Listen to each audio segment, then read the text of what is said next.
Seryoso kaya si Tecno guys, nasa kulang 6,000 lang po yung presyo ng smartphone na to. At meron po siyang 7,000 mAh siya battery.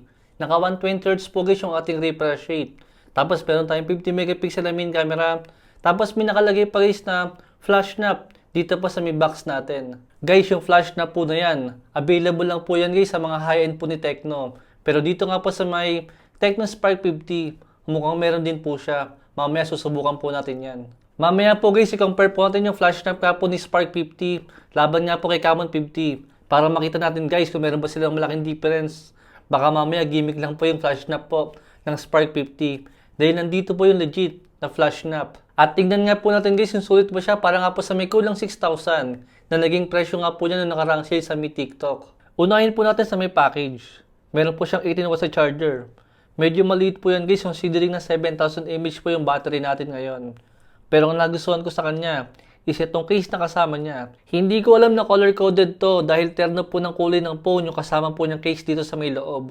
At in fairness po guys, formang iPhone 17 Pro Max po siya. Lalo pa pagka kinabit po natin yung case na kasama. Dito po sa may build quality natin, syempre naka-plastic material lang po siya sa may frame niya saka sa may back panel. Dito po sa may display natin, meron lang po siyang screen protector. Hindi po siya naka-Gorilla Glass protection. Guys, wala pong protection sa may display itong smartphone ni Tecno. Pero minamarket po siya ni Tecno guys, na meron pong 5-star na drop resistant. Now, up to 1.8 meters. Ibig sabihin guys, hindi natin mapapatunayan kung matibay ba yung smartphone na to. Kung di po kasi ibabagsak guys. Siyempre, joke lang po yan. Ito po yung Tecno Spark 50 natin. Hindi ko siya ibabagsak guys. Dahil wala po akong tiwala na hindi siya mababasag kung ibabagsak po natin yung smartphone na to. Si Honor X9 din po ito guys. May tiwala ako di siya mababasag. At maniniwala lang po ako kay Tecno guys na matibay po yung smartphone na to. Kung sila po mismo guys yung gagawa po ng drop test or ng durability test para makita natin kung totoo bang matibay po yung smartphone na to. Tulad po nung nasa picture dyan guys na pagka daw po binagsak nyo to, kaya yung bato pa yung masisira. Imbis po yung smartphone natin. Itong infrared remote ni Tecno guys, ito po ang legit guys. Kahit walang internet, gumagana po yung remote niya. Grabe, pwede itong pang-prank guys. Literal na gumagana po siya sa mga appliances. Dito po sa may display natin, syempre naka-IPS LCD display lang po siya. Na merong 120Hz sa refresh rate. Standard na yan guys sa ganitong presyo ng mga smartphone nga. Tapos meron pa siyang 720p lang na resolution. Kaya siguradong magiging matagal talaga malobat yung smartphone na yan. Bukod pa sa mataas sa battery niya. I think guys, ito po yung isang dahilan kung bakit po mura yung smartphone na to. Dahil tingnan naman po guys yung kanyang Antutu score. Helio G81 lang guys yung kanyang processor. Masyadong mahina po yan guys para sa kulang 6,000 nga po na presyo na yung nakaraang sale. Ang masakit pa dito guys, baka sakaling sa mall nyo bilhin yung smartphone na to. Dahil pagka nga po sa may SM tayo bumili, or sa mall, or kahit sa anong shop sa may labas. Guys, ang presyo po ng smartphone na to is 7,000 po yung SRP niya sa may 4128 na version. Nakakakuha lang po tayo ng malaking discount pagka po sa may online tayo bibili. Guys, even po sa may Mobile Legends, hindi ko na po marirecommend ng smartphone na to. Dahil sobrang hina na po ng G81 ngayon. Lalo pat medyo mabigat na nga rin po ang graphics ng ML ngayon. Mas pipiliin ko pa guys yung processor po ni Unisoc ngayon sa ibang brand kaysa po sa may G81 ngayon. Lalo pat yung ibang smartphone nga po sa ganitong presyo, meron na pong G99 na processor. Sa kulang 7,000 din po na presyo. Guys, decent naman po ang G81 kung pang social media lang. Pero pagka gaming, dyan po siya mahihirapan. Lalo pat 4GB RAM nga lang po siya. Saka hindi nga pala guys naglabas ng Tecno Spark 40 sa atin last year. Pero nung last year, naglabas po sila ng Tecno Spark 30, yung formang transformer. Guys, sa mga overall na specs po ng dalawang smartphone na yan, si Tecno Spark 30, saka po yung Spark 50, is hindi po sila nagkakalayo ng majority ng specs. Sa may display po nila, meron po silang 6.78 inches. Kumbaga lamang lang po yung bago sa may 120Hz po na refresh rate. Dahil naka 90Hz nga lang po yung luma. Pero alam nyo po guys, yung lamang ng luma, compare po sa may bago, is naka 720p nga lang po yung bago. Tapos yung Spark 30 na mas luma, is naka 1080p po guys yung kanyang resolution. Then sa may processor nga po guys, ang Tecno Spark 30, meron po siyang G91. At itong bagong version, is meron po siyang G81. Guys, wag po kayong malilito dyan. Pangalan lang po yung magkaiba sa kanila. Pero isa lang po sila ng performance. Even nga po sa may camera nila, naka 50 megapixel na main, saka po 8 megapixel na front selfie camera, itong Spark 50. Habang 64 megapixel na main, at 13 megapixel po na front selfie camera naman guys yung Spark 30. Guys, medyo mas mataas po ng resolution yung mas luma. Pero mamaya tingnan po natin kung legit ba yung flash snap niya. Dahil kung legit po yan, syempre mas pipiliin ko na po yung bago pagdating nga po dyan sa may camera nila.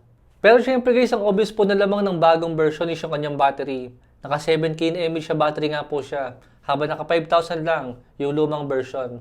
I think okay lang naman yan. Guys, kung sakaling Spark 30 pa po yung gamit nyo ngayon, syempre wag po muna kayo magpapalit sa may bagong version. Dahil hindi po sulit yung magiging upgrade natin. Actually, hindi nga po upgrade ang tawag dyan. Parang nagpalit lang po kayo ng design ng smartphone nyo. Dahil ang significant lang naman guys sa difference nga po nila is yung kanilang battery. Halos yun lang guys. Pero alam nyo po guys, yung malaking lamang nga po ng mas lumang version ng Tecno Spark 30 sa may bagong version nga po. Guys, same price lang po sila nung lumabas na meron 7K na SRP. Pero yung version nga po ng Spark 50 is meron lang po siyang 128GB saka 4GB RAM. Pero yung Spark 30 na last 2 years ago is meron po siyang 8256 na version para din po sa may 7,000 na SRP. Guys, meron namang 8128 na version ng Spark 50. Kaso ang SRP po niya is nasa 8,000 po siya. Guys, nagiging new normal na naman yung 4128 sa mga smartphone ngayon. Kaya na lang standard na po ang 8256 sa mga smartphone nga po ni Tecno sa kanin Infinix or even kay Itel. Pero ngayon, bumabalik ulit sila sa mga 4128 na version. Guys, yan lang po ang malaking lang mga po nila Tecno sa kanila Infinix nga po compare sa ibang mga masikat na brand. Tulad po ni Oppo, ni Vivo, or even ni Samsung. Pero ngayon nga po, magkakalabel na po sila na puro mga naka 4128 na lang. Guys, dalawang games pa lang yung nilalagay ko. Call of Duty Mobile pa lang, saka Mobile Legends. Wala pa tayo masyadong naka-install ng mga application. Pero 83GB agad yung kinain niya sa may storage. Ibig sabihin, kung 128 lang po guys yung storage ng smartphone nyo, hindi talaga magtatagal. Puno agad yan. Pero syempre, wag na nga rin po kayo mag-aksaya ng storage nga po sa may CODM. Dahil mababa naman guys yung makukuha nating graphics. Tapos hindi pa siya ganun ka-stable sa may gaming. Dahil sobrang hina na nga po ng processor na yan ngayon. Guys, yung Spark 40 ni Tecno last year, Helio G81 din po yung processor nun. Pero nasa around 4,000 lang po yung presyo niya. Pero itong bago nga po is nasa 6,000 na. Syempre meron po lamang si Spark 50. Ang kaso kung performance nga po yung mahalaga sa atin, same lang po yan guys. Yung halagang 4,000, saka po yung halagang 6,000. Dito naman tayo guys sa may camera dahil ito rin po yung inihintay ko. Etong flash na po niya ng Spark 50. Guys, pagka-open ko pa lang po ng camera sa kanya, mukhang gimmick lang po itong flash snap ng Tecno Spark 50. Dahil wala naman dito sa may mismong camera app natin, yung flash snap nga po na option. Pero ang hirap namang isipin na bibili mo yung smartphone na to para sa may flash snap. Pero pagkabili mo, wala namang flash snap. Maghihintay pa tayo ng update. Ang malamang sa malamang guys, itong flash snap ni Tecno, gimmick lang po yan. Hindi talaga kaya ng smartphone yan guys. Overall guys, para sa akin hindi ko po marirecommend yung smartphone na to para po sa may kulang 6,000 na presyo niya pagka naka-sale. Syempre, lalong-lalo po sa may kulang 7,000 na presyo. Mas okay pa guys, maghanap na lang po tayo ng Infinix Hot 60 Pro. Dating nasa kulang 7K din po yung presyo niya. Pero sa pagkakaalam ko guys, medyo nagmamahal daw po yung presyo ng smartphone na yan ngayon na umaabot nga po ng 8,000. Pero kahit po sa may 8,000 na presyo, di hamak na mas maganda pa rin po yung specs na makukuha natin. Compare nga po dito. Dahil naka-AMOLED dyan, si Hot 60 Pro. Maganda yung kanyang display. Maganda rin yung camera niya. Malakas pa yung processor. At naka 8256 po na version. O kaya guys, kung Tecno po talaga yung gusto nyo, sa tingin ko di hamak po na mas okay pong kunin ngayon is yung Tecno Slim. Guys, nagse-sale po siya ng around 7,000 lang.